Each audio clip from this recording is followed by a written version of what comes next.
Hello everyone, this is Saurabh from Edureka, and today I'll be covering all the fundamentals of neural networks. After that, we'll be using that knowledge in order to solve a real life problem. So let's take a look at what we are going to implement in this session, and after that we'll be discussing the agenda. So this is the problem statement, guys. We need to figure out if the banknotes are real or fake. And for that we'll be using artificial neural networks. And obviously we need some sort of data in order to train our network. So let us see how the data set looks like. So over here I've taken a screenshot of the data set with few of the rows. In it, data were extracted from images that were taken from genuine and forged banknote-like specimens.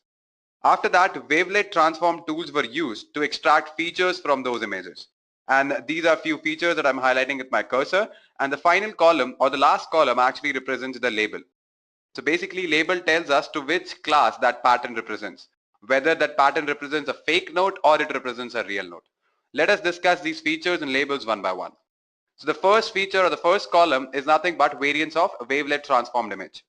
The second column is about skewness. The third is curtices of wavelet transformed image, and finally fourth one is entropy of the image.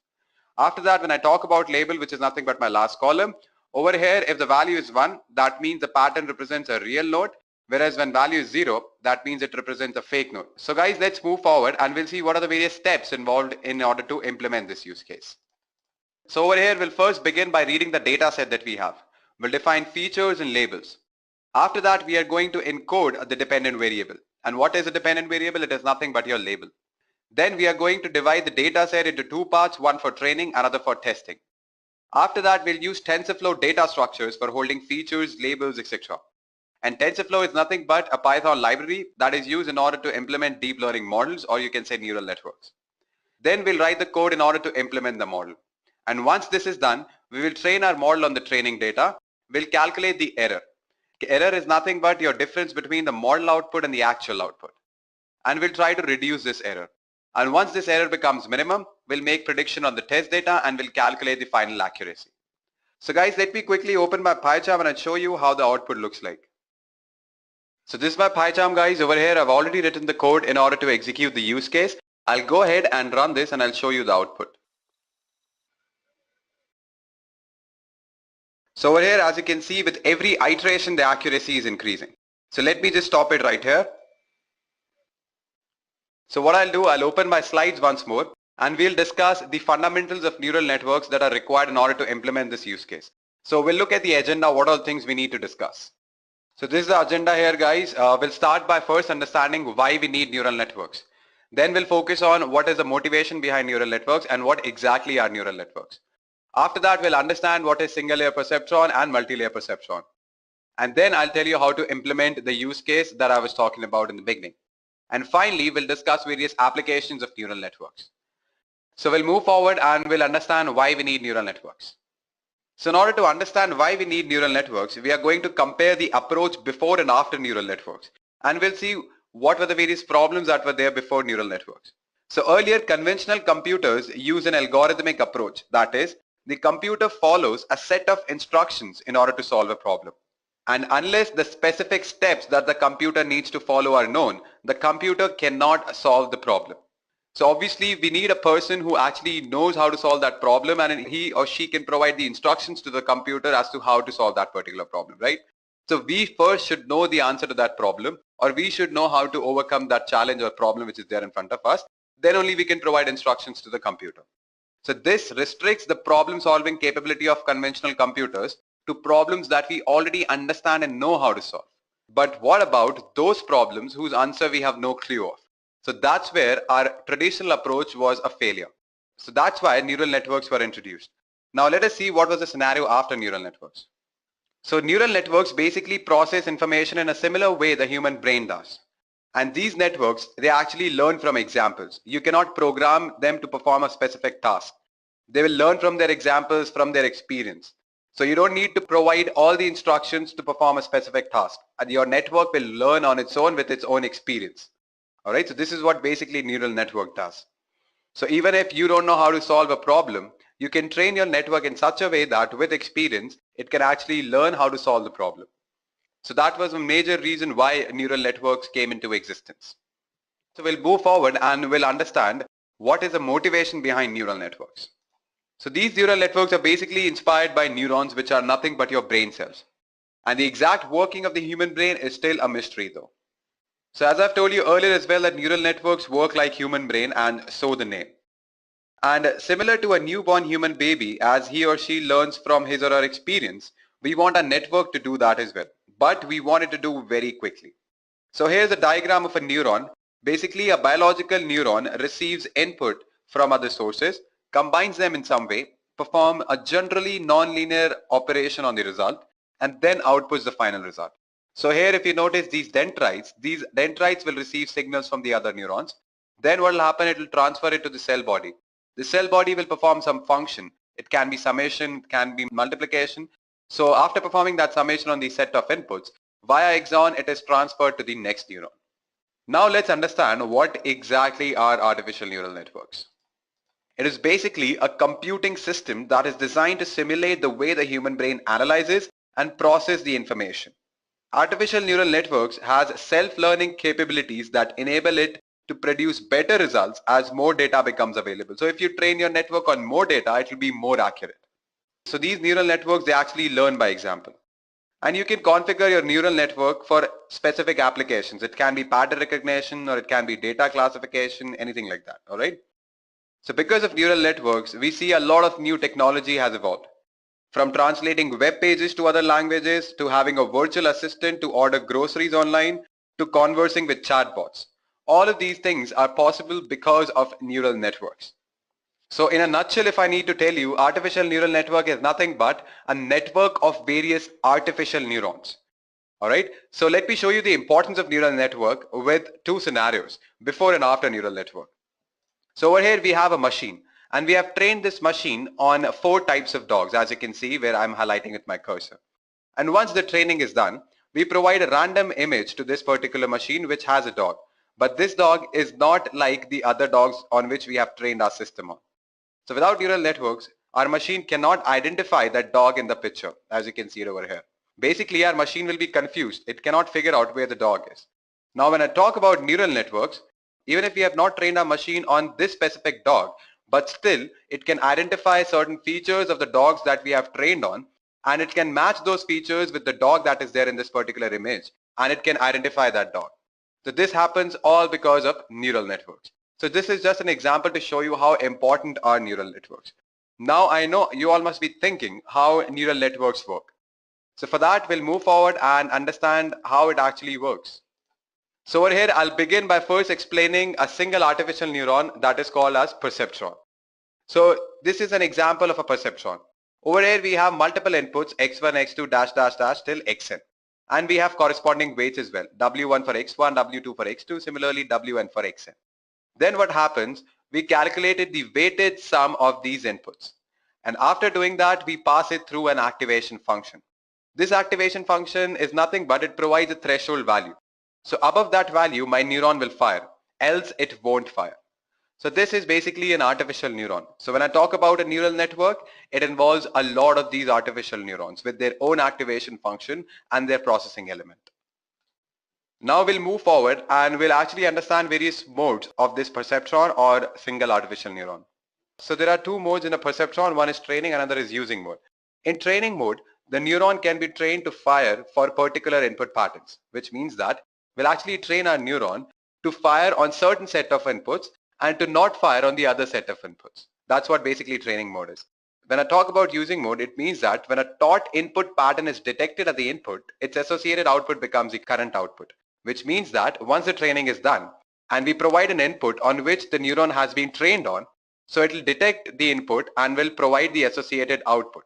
So that's what basically using mode is. So first you need to train it, then only you can use your perceptron or your network. So these were the 2 modes, guys. Next up, we'll understand what are the various activation functions available. So these are the 3 activation functions, although there are many more, but I've listed down 3. Step function. So over here, the moment your input is greater than this particular value, your neuron will fire, else it won't. Similarly for sigmoid and sine function as well. So these are 3 activation functions. There are many more that I've told you earlier as well. So yeah, these are the 3 majorly used activation functions. Next up, what we are going to do, we are going to understand how a neuron learns from its experience. So I'll give you a very good analogy in order to understand that. And later on when we talk about neural networks, or you can say multiple neurons in a network, I'll explain you the math behind it. I'll explain you the math behind learning, how it actually happens. So right now I'll explain you with an analogy. And guys, trust me, that analogy is pretty interesting. So I know all of you must have guessed it. So these are two beer mugs, and all of you who love beer can actually relate to this analogy a lot. And I know most of you actually love beer, so that's why I've chosen this particular analogy, so that all of you can relate to it. All right, jokes apart. So fine guys, so there's a beer festival happening near your house and you want to badly go there. But your decision actually depends on three factors. First is how is the weather, whether it is good or bad. Second is your wife or husband is going with you or not. And the third one is any public transport is available. So on these three factors, your decision will depend whether you will go or not. So we'll consider these three factors as inputs to our perceptron, and we'll consider our decision of going or not going to the beer festival as our output. So let us move forward with that. And we'll see what are the various inputs that I'm talking about. So the first input is how is the weather. We'll consider it as x1. So when weather is good, it'll be 1, and when it is bad, it'll be 0. Similarly, your wife is going with you or not, so that'll be your x2. If she is going, then it's 1. If she's not going, then it's 0. Similarly, for public transport, if it is available, then it is 1, else it is 0. So these are the three inputs that I'm talking about. Let's see the output. So output will be 1 when you're going to the beer festival, and output will be 0 when you want to relax at home. You want to have beer at home only. You don't want to go outside. So these are the two outputs, whether you're going or you're not going. Now what a human brain does. Over here, okay, fine. I need to go to the beer festival. But there are three things that I need to consider. But will I give importance to all these factors equally? Definitely not. There'll be certain factors which will be of higher priority for me. I'll focus on those factors more. Whereas few factors won't affect that much to me. Alright, so let's prioritize our inputs or factors. So here our most important factor is weather. So if weather is good, I love beer so much that I don't care even if my wife is going with me or not, or if there is a public transport available. So I love beer that much that if weather is good, then definitely I'm going there. That means when x1 is high, output will be definitely high. So how we do that, how we actually prioritize our factors, or how we actually give importance more to a particular input and less to another input in a perceptron or in a neuron. So we do that by using weights. So we assign high weights to the more important factors or more important inputs, and we assign low weights to those particular inputs which are not that important for us. So let's assign weights, guys. So weight W1 is associated with input X1, W2 with X2, and similarly W3 with X3. Now, as I've told you earlier as well, that weather is a very important factor, so I'll assign a pretty high weight to weather and I'll keep it as 6. Similarly, W2 and W3 are not that important, so I'll keep it as 2, 2. After that, I've defined a threshold value as 5, which means that when the weighted sum of my input is greater than 5, then only my neuron will fire, or you can say then only I'll be going to the beer festival. Alright, so I'll use my pen and we'll see what happens when weather is good. So when weather is good, our x1 is 1, our weight is 6, we'll multiply it with 6. Then, if my wife decides that she is going to stay at home and she will probably be busy with cooking and she doesn't want to drink beer with me, so she's not coming. So that input becomes 0. 0 into 2 will actually make no difference because it will be 0 only. Then again, there is no public transport available also. Then also this will be 0 into 2. So what output I get here? I get here as 6. And notice the threshold value, it is 5. So definitely 6 is greater than 5. That means my output will be 1. Or you can say my neuron will fire, or I'll actually go to the beer festival. So even if these two inputs are 0 for me, that means my wife is not willing to go with me and there is no public transport available, but weather is good, which has very high weight value and it actually matters a lot to me. So if that is high, it doesn't really matter whether the two inputs are high or not. I will definitely go to the beer festival. Alright, now I'll explain you a different scenario. So over here our threshold was 5, but what if I change this threshold to 3? So in that scenario, even if my weather is not good, I'll give it a 0. So 0 into 6. But my wife and public transport both are available. Alright, so 1 into 2 plus 1 into 2, which is equal to 4. And it is definitely greater than 3. Then also my output will be 1. That means I will definitely go to the beer festival even if weather is bad. and my neuron will fire. So these are the two scenarios that I have discussed with you. All right. So there can be many other ways in which you can actually assign weight to your problem or to your learning algorithm. So these are the two ways in which you can assign weights and prioritize your inputs or factors on which your output will depend.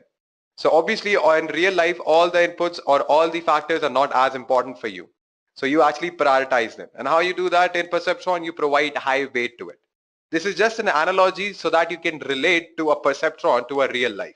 We'll actually discuss the math behind it later in the session as to how a network or a neuron learns. All right. So how the weights are actually updated and how the output is changing, that all those things we'll be discussing later in the session. But my aim is to make you understand that you can actually relate to a real life problem with that of a perceptron. All right. And in real life, problems are not that easy. They are very, very complex problems that we actually face. So in order to solve those problems, a single neuron is definitely not enough. So we need networks of neurons. And that's where artificial neural network, or you can say multilayer perceptron, comes into the picture. Now let us discuss that. Multilayer perceptron or artificial neural network. So this is how an artificial neural network actually looks like. So over here we have multiple neurons present in different layers. The first layer is always your input layer. This is where you actually feed in all of your inputs. Then we have the first hidden layer. Then we have second hidden layer, and then we have the output layer. Although the number of hidden layers depend on your application, on what are you working, what is your problem. So that actually determines how many hidden layers you'll have. So let me explain you what is actually happening here.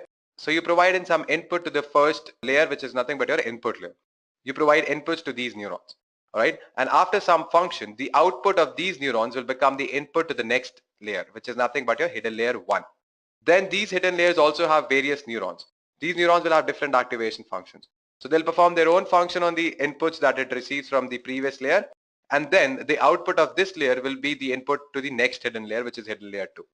Similarly, the output of this hidden layer will be the input to the output layer. And finally, we get the output.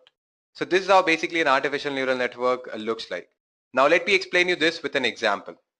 So over here, I'll take an example of image recognition using neural networks.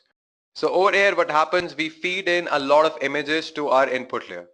Now this input layer will actually detect the patterns of local contrast and then will feed that to the next layer, which is hidden layer 1.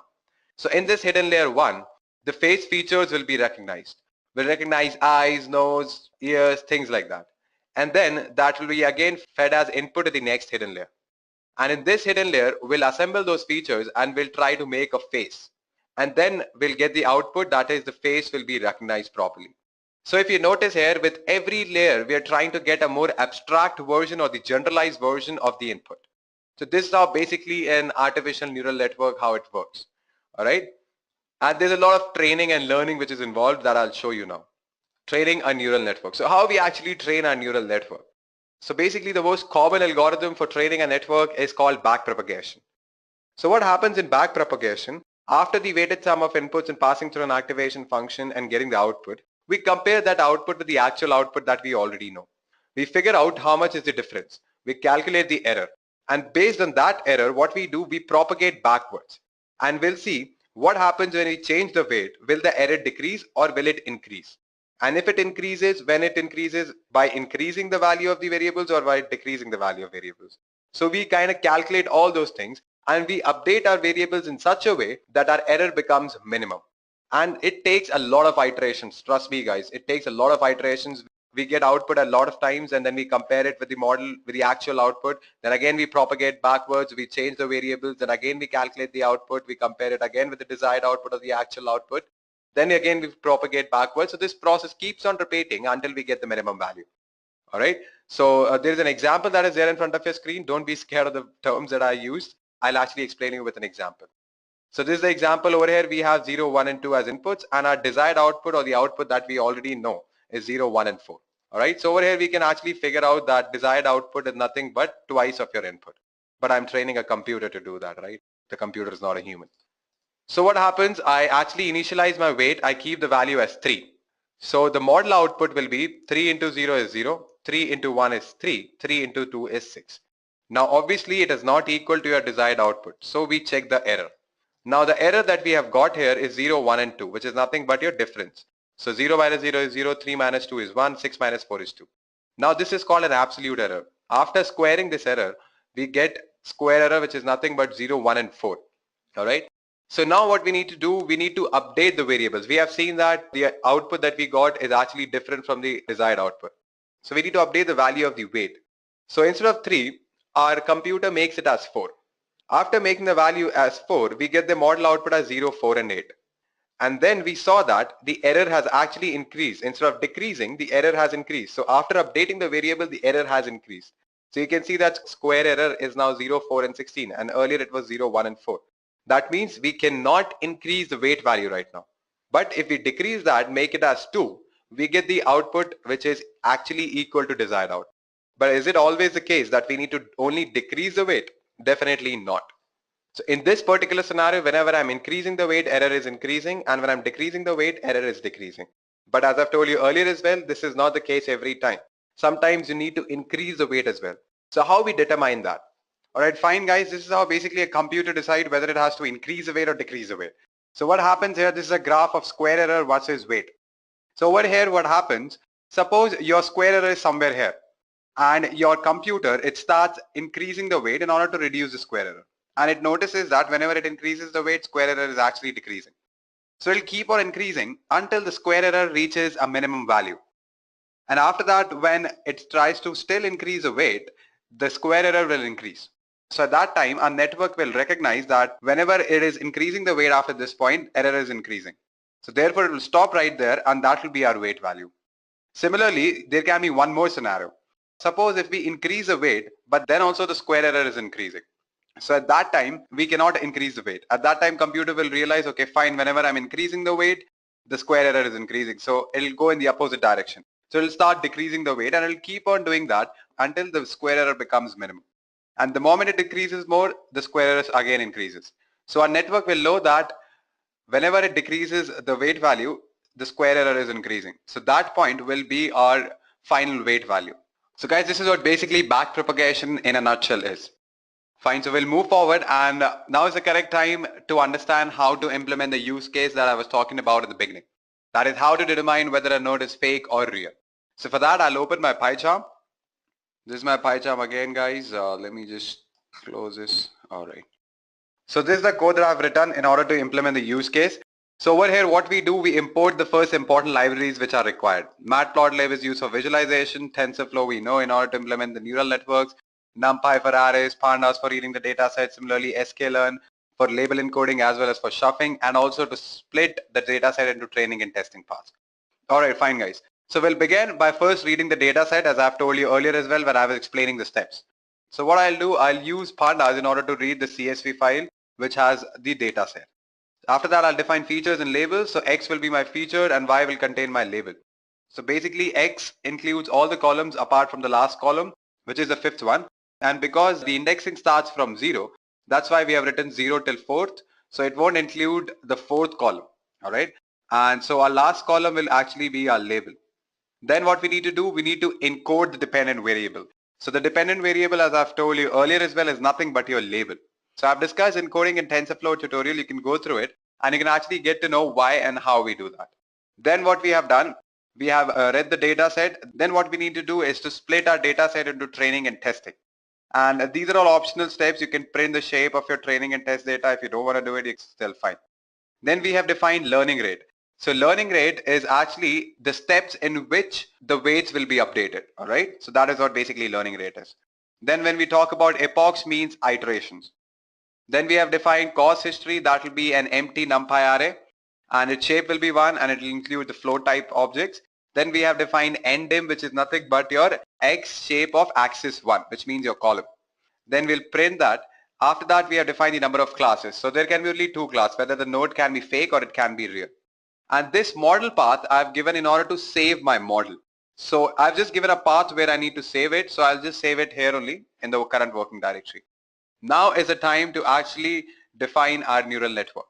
So we'll first make sure that we have defined the important parameters like hidden layers, number of neurons in hidden layers. So I'll take 10 neurons in every hidden layer, and I'm taking 4 layers like that. Then X will be my placeholder, and the shape of this particular placeholder is none, n_dim. n underscore dim value, I'll get it from here, and none can be any value. I'll define one variable w and I'll initialize it with zeros, and this will be the shape of my weight. Similarly for bias as well, this will be the particular shape, and there will be one more placeholder y dash, which will actually be used in order to provide us with the actual output of the model. There'll be one model output and there'll be one actual output, which we use in order to calculate the difference, right? So we'll feed in the actual values of the labels in this particular placeholder y dash. And now we'll define the model. So over here we have named the function as Multilayer Perceptron, and in it we'll first define the first layer. So the first hidden layer, and we are going to name it as layer underscore 1, which will be nothing but the matrix multiplication of x and weights of h1, that is the hidden layer 1, and that will be added to your biases b1. After that, we'll pass it through a sigmoid activation function. Similarly, in layer 2 as well, matrix multiplication of layer 1 and weights of h2. So if you can notice, layer 1 was the network layer just before the layer 2, right? So the output of this layer 1 will become input to the layer 2. And that's why we have written layer underscore 1. It will be multiplied by weights h2, and then we'll add it with the bias. Similarly for this particular hidden layer as well, and this particular layer as well. But over here we are going to use the ReLU activation function instead of sigmoid. Then we are going to define the weights and biases. So this is how we basically define weights. So weights h1 will be a variable which will be a truncated normal with the shape of n underscore dim and n underscore hidden underscore 1. So these are nothing but your shapes. Alright. And after that, what we have done, we have defined biases as well. Then we need to initialize all the variables. Since in TensorFlow, we need to initialize the variables before we use it. So that's how we do it. We first initialize it and then we need to run it. That's when your variables will be initialized. After that, we are going to create a saver object. And then finally, I'm going to call my model. And then comes the part where the training happens. Cost function. Cost function is nothing but, you can say, an error that will be calculated between the actual output and the model output. Alright, so y is nothing but our model output and y dash is nothing but the actual output or the output that we already know. Alright, and then we are going to use a gradient descent optimizer to reduce the error. Then we are going to create a session object as well. And finally what we are going to do, we are going to run the session. So this is how we basically do that. For every epoch, we will be calculating the change in the error as well as the accuracy that comes after every epoch on the training data. After we have calculated the accuracy on the training data, we are going to plot it for every epoch how the accuracy is. And after plotting that, we are going to print the final accuracy, which will be on our test data. So using the same model, we'll make prediction on the test data. And after that, we are going to print the final accuracy and the mean squared error. So let's go ahead and execute this, guys. Alright, so training is done. And this is the graph we have got for accuracy versus epoch. This is accuracy, y-axis represents accuracy, whereas this is epochs. We have taken 100 epochs and our accuracy has reached somewhere around 99%. So with every epoch, it is actually increasing. Apart from a couple of instances, it is actually keep on increasing. So the more data you train your model on, it will be more accurate. Let me just close it. So now the model has also been saved where I wanted it to be. This is my final test accuracy and this is the mean squared error. Alright, so these are the files that will appear once you save your model. These are the 4 files that I've highlighted. Now what we need to do is restore this particular model. And I've explained this in detail how to restore a model that you have already saved. So over here what I'll do, I'll take some random range. I've taken it actually from 754 to 768.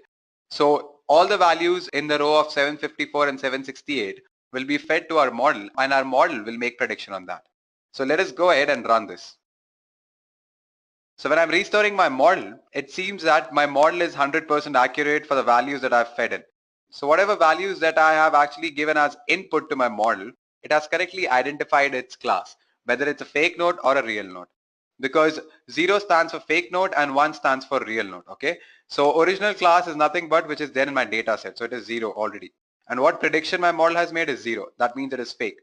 So accuracy becomes 100%. Similarly for other values as well. Fine guys, so this is how we basically implement the use case that we saw in the beginning. So in the slide you can notice that I've listed down only 2 applications, although there are many more. So neural networks in medicine. Artificial neural networks are currently a very hot research area in medicine, and it is believed that they will receive extensive application to biomedical systems in the next few years. And currently the research is mostly on modeling parts of human body. and recognizing diseases from various scans. For example, it can be cardiograms, CAT scans, ultrasonic scans, etc. And currently the research is going mostly on two major areas. First is modeling and diagnosing the cardiovascular system. So neural networks are used experimentally to model the human cardiovascular system. Diagnosis can be achieved by building a model of the cardiovascular system of an individual and comparing it with the real-time physiological measurements taken from the patient. And trust me guys, if this routine is carried out regularly, potential harmful medical conditions can be detected at an early stage and thus make the process of combating disease much easier. Apart from that, it is currently being used in electronic noses as well. Electronic noses have several potential applications in telemedicine. Now let me just give you an introduction to telemedicine. Telemedicine is a practice of medicine over long distance via a communication link. So what the electronic noses will do, they would identify odors in the remote surgical environment. These identified odors would then be electronically transmitted to another site where an door generation system would recreate them.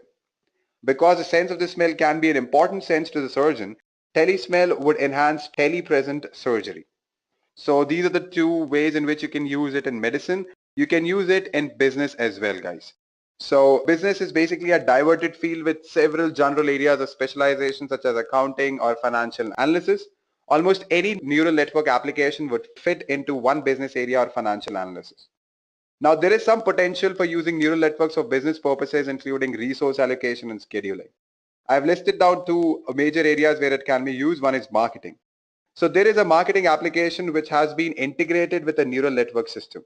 The airline marketing tactician is a computer system made of various intelligent technologies, including expert systems.